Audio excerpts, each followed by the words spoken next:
morning student. How are you today? Bu April berharap anak-anak selalu sehat dan tetap semangat. Hari ini kita akan belajar tema 4, subtema 1, pembelajaran kedua tentang kewajiban dan hakku di rumah. Sebelum kita memulai pembelajaran hari ini, marilah kita berdoa bersama-sama dengan membaca basmalah. Bismillahirrahmanirrahim. Setelah pembelajaran hari ini, diharapkan anak-anak dapat mengidentifikasi kewajiban dan hak yang berkaitan dengan merawat pakaian. Yang kedua, dapat menceritakan pengalaman tentang merawat pakaian.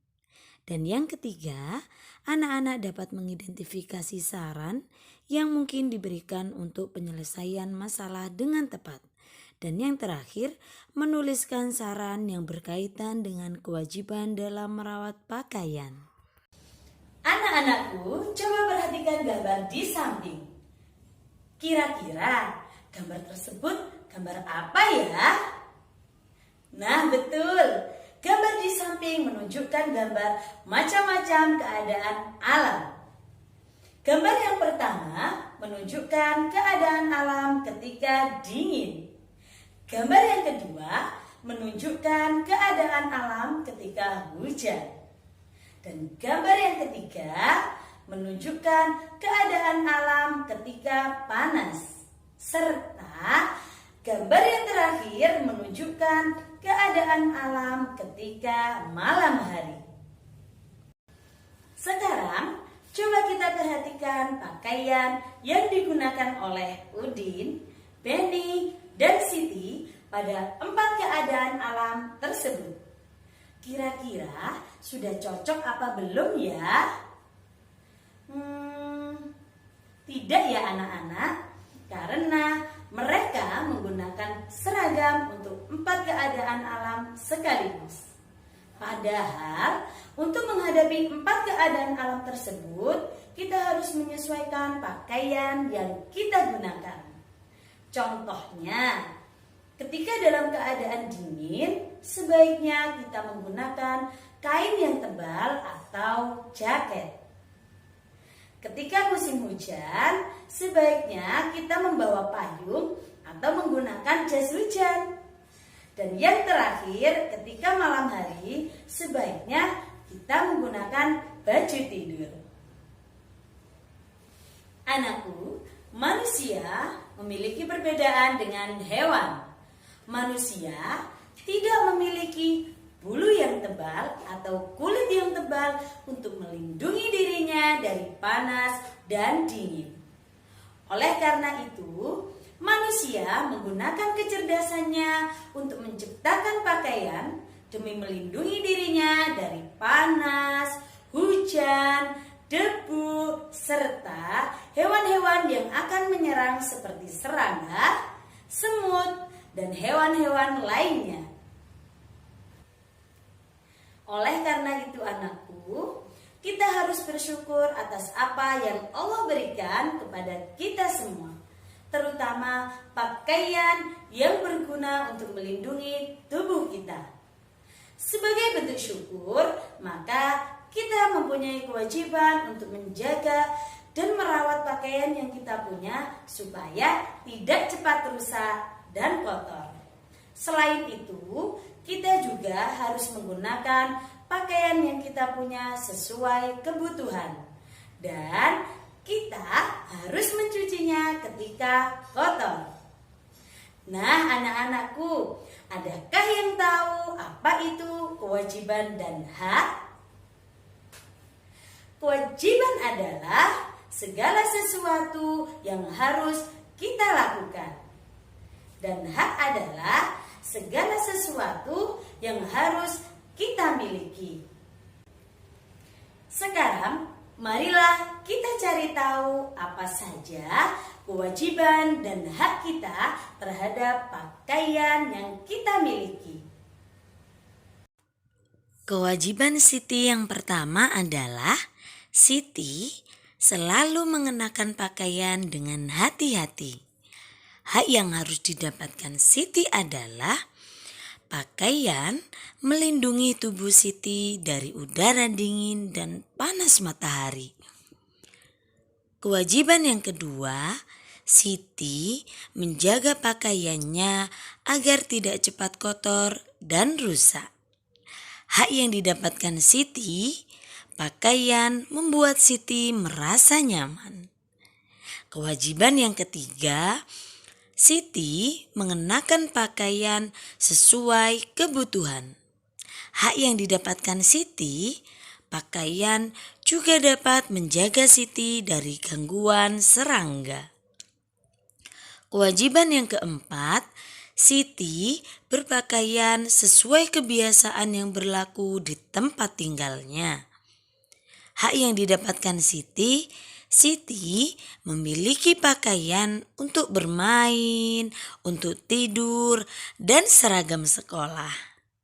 Kewajiban yang terakhir, Siti mencuci bajunya bila kotor. Hak yang didapatkan Siti adalah pakaian Siti selalu bersih. Setelah kita mengetahui tentang kewajiban dan hak kita terhadap pakaian yang kita miliki, sekarang marilah kita dengarkan cerita pengalaman Siti berikut ini. Cerita pengalaman Siti. Ketika aku menjadi juara di sebuah perlombaan, ibu memberiku sebuah hadiah gaun panjang yang aku inginkan. Karena sangat senang, setibanya di rumah, gaun tersebut langsung aku cuci dan setelah itu aku setrika. Karena gaunnya terlalu panjang, aku bingung cara melipatnya. Lalu ibu memberiku saran, sebaiknya gaun yang panjang tidak dilipat, tetapi digantung. Setelah mendengarkan cerita pengalaman Siti tadi, ibu memberikan saran sebaiknya gaun yang panjang tidak dilipat, tetapi digantung. Nah, anak-anakku, adakah yang tahu apa kalimat saran itu? Kalimat saran adalah kalimat yang berisi tentang pendapat, usulan, atau anjuran yang ditujukan kepada seseorang untuk memperbaiki keadaan awal. Ciri-ciri kalimat saran biasanya diawali dengan kata sebaiknya, seharusnya, lebih baik jika, usahakan, dan perlu diingat bahwa. Anak hebat, sekarang amati permasalahan berikut. Udin minta dibelikan baju baru, sedangkan di lemari baju Udin masih banyak dan masih bagus. Kira-kira saran kita terhadap Udin seperti apa ya? Contoh saran yang harus kita berikan kepada Udin adalah sebaiknya Udin tidak membeli baju baru karena Udin masih memiliki banyak baju yang bagus. Permasalahan yang kedua, rok Dayu sobek ketika digunakan bermain lompat tali. Contoh saran yang diberikan kepada Dayu adalah sebaiknya Dayu berhati-hati saat bermain lompat tali. Karena saat bermain kita juga harus menjaga pakaian kita dengan hati-hati. Dari pembelajaran hari ini, kita harus bersyukur atas pakaian yang kita miliki dengan cara menggunakan pakaian sesuai kebutuhan dan mencucinya, menjaganya supaya tidak cepat rusak.